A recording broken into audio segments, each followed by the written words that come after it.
Breaking, blacklisted.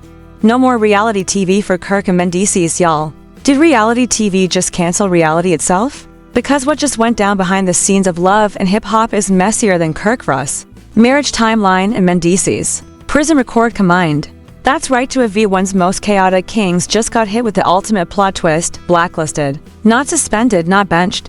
Not given a cute little timeout, blacklisted like expired credit cards and uninvited baby mamas. Gone axed, evicted from the drama they helped create. But wait, how do we go from confessionals and chaos to full-on exile? Did someone throw a chair to heart? Was there a secret mix still recording? Or did the producers finally grow a conscience? Whatever it was, the streets are buzzing, the blogs are foaming. And trust me, it's worse than you think. This isn't just reality TV beef, this is betrayal. Backroom brawls and egos big enough to take down an entire franchise. So grab your popcorn, because we've got anonymous sources, leaked footage, and a storyline so scandalous even Mona Scott would clutch her pearls. Welcome to the expose they never wanted you to hear. And oh baby, it's just getting started. It all started with whispers, low, messy whispers that slithered through production trailers and backstage green rooms. Like smoke from a fire nobody wanted to admit was burning. Kirk Frost and Mendeecees Harris, too, walking reality TV cliches, had always flirted with disaster. But this time they straight up seduced it. For years, they played the game perfectly, cheating scandals, baby mama drama, jail time, and awkward therapy scenes that somehow always ended in a hug and a rating spike. But behind all those fake apologies and Botox grins was a powder keg waiting to explode, and explode it did. According to insiders who, by the way, couldn't leak fast enough, the entire situation detonated during a so-called off-camera taping meant to be a no-pressure. Clear they are kind of set up. But when you lock egos that large in one room with no script and a whole lot of unresolved shade, the only thing you're clearing is the path to chaos. Mendeecees, fresh off acting like the calm, reformed felon turned family man, apparently couldn't help himself. He started throwing verbal jabs at Kirk, calling him washed up, irrelevant, and basically riding Rashida's coattails like a lost Uber passenger. Kirk, never one to take a dig lightly, tried to play it cool, but you could tell by the way he was pacing and muttering under his breath that the man was boiling hotter than a fake storyline. In sweeps week, the turning point when Mendeecees allegedly told Kirk, if you weren't starting fake beef, you'd be invisible. And that, folks, is where everything fell off the rails. One source claims Kirk calmly tried to pull Mendeecees aside to squash things like grown men, but Mendeecees wasn't having it. Fix your life before you worry about my words, he reportedly said, arms crossed like he was auditioning for a villain role. Kirk's face, redder than a love and hip-hop reunion dress. That's when the yelling started. Cast members were frozen, producers were panicking, security was still halfway through their pizza, and then boom, a shove, a stumble, a chair crashing. Backward, it was like WrestleMania, franchise edition. Cameras weren't supposed to be rolling. But come on. This is reality TV, somebody had a phone. And that footage, oh, it leaked faster than Kirk's patience. Twitter exploded. TikTok had slow-mo edits up within an hour. One clip showed Kirk lunging. Another showed Mendeecees grabbing his shirt and tossing him into a makeup table, like they were filming an unsanctioned episode of Celebrity Deathmatch.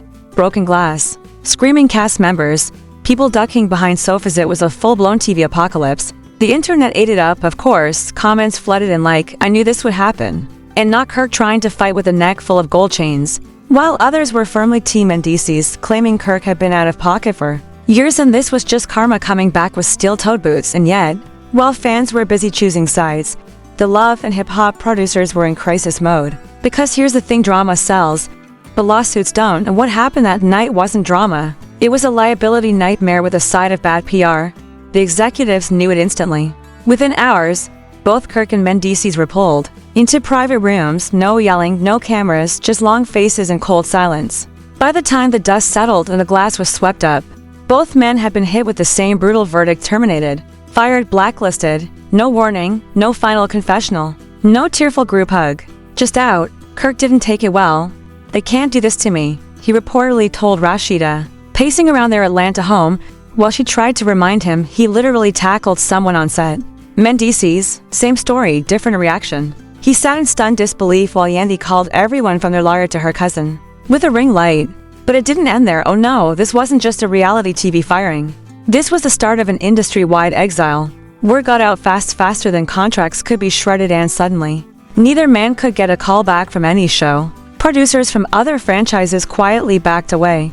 Brands started pulling out of potential partnerships, and both Kirk and Mendeecees, once considered love and hip-hop royalty, were now radioactive. What made it worse was that both Kirk and Mendeecees truly believed they were untouchable. After all, they weren't just background extras in the love and hip-hop universe, they were headline generators. Fire starters, the kind of names that sparked chaos with just one comment or look. But now, the same drama they were celebrated for had turned into their downfall. The footage of their explosive backstage fight had gone viral within minutes, not because it was juicy TV, but because it was dangerous. The kind of danger that scared advertisers, rattled executives, and made everyone suddenly remember that reality stars are not supposed to be throwing real punches off camera. According to someone close to the production, the network called an emergency meeting less than 24 hours after the incident. Executives sat around a long table, watching the raw footage in silence, no edits, no filters, just a grown man destroying a set, while their wives screamed in the background. One exec reportedly said, "This isn't television, this is a lawsuit waiting to happen." And that's when it hit them: if they didn't act fast, the show would be blamed for not controlling its stars, so they acted hard and fast. Kirk and Mendeecees were pulled from the reunion taping. Security was instructed not to let them back on set, and by the next morning, the calls were made, contracts terminated just like that, done, no second chances. Kirk was stunned. "This ain't real," he reportedly told Rashida, pacing their living room like a man who had just been evicted from his own kingdom. "They can't just throw me out. I've been here longer than the furniture." But reality had already hit, and it hit harder than Mendeecees' fist. Meanwhile, Mendeecees sat in his living room, silent, staring at his phone as if it would somehow undo what had just happened. Yandy was already pacing, flipping through contacts, talking about damage control. But he wasn't listening. Not really. For him, this wasn't just about being fired. It was about being erased. After everything he had shared on camera, his prison sentence, his redemption arc, his family life, this was how it ended? With a phone call and a social media frenzy. He didn't even get a chance to spin it his way. But they tried anyway. Kirk reached out to his blogger contacts, tried to get interviews lined up. He wanted his version out there, in one exclusive. "Sit down." He looked directly into the camera and said, "I ain't no villain. I've given this show years of my life. What happened backstage wasn't planned. It wasn't scripted. It was real. And realness is what they built the show on. But now they acting like they want fake drama only." The comments were mixed. Some fans agreed, saying Kirk was right, they wanted drama until it got to real. Others clapped back, saying the man had lost control and got exactly what he deserved. Mendeecees, on the other hand, went the emotional route. He jumped on Instagram Live with Yandy sitting behind him in full PR mode. "I've never been the one to start drama," he said, "but I won't let anyone disrespect me on camera or off. That's not who I am. I stood my ground. If that makes me a problem, so be it." But the truth is, the industry had already decided. They weren't just fired, they were flagged, blacklisted. Industry insiders started whispering about how volatile they had become. One VH1 source even told a gossip outlet, "We can't afford this kind of risk again. They crossed the line. It's not personal, it's policy." Suddenly, it wasn't just one show that dropped them, it was every show. Other networks caught wind and quietly passed on both of them for upcoming projects. No calls, no emails, no offers. It was like someone flipped a switch and a spotlight they'd lived under for years was now aimed somewhere else. Kirk tried to spin it. He started talking about launching his own show.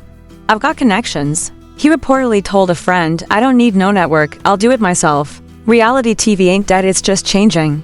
But there was a problem. Without the love and hip-hop machine behind him, his reach was limited. His name didn't pop like it used to. Brands started pulling back.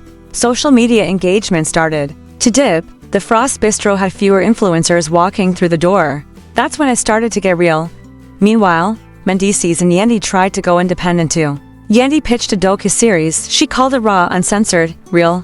She reached out to producers, tried to build something from scratch. "We've got the followers, the fan base," she told a small production company. "We don't need the machine, we are the machine."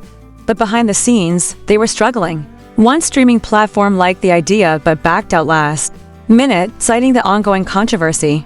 Even their paid partnerships began to fade. It was like everyone was waiting to see if the blacklist would lift. Spoiler alert, it didn't. Even worse, legal threats started surfacing. The production team allegedly began reviewing contracts, trying to determine if either man had violated terms that could warrant damages. There was talk of insurance issues, set safety violations, and reputational harm. Kirk, furious, considered suing back. "They used me for ratings and tossed me like trash," He told one attorney, "If they want war, they'll get war." The problem: no one wants to work with someone at war.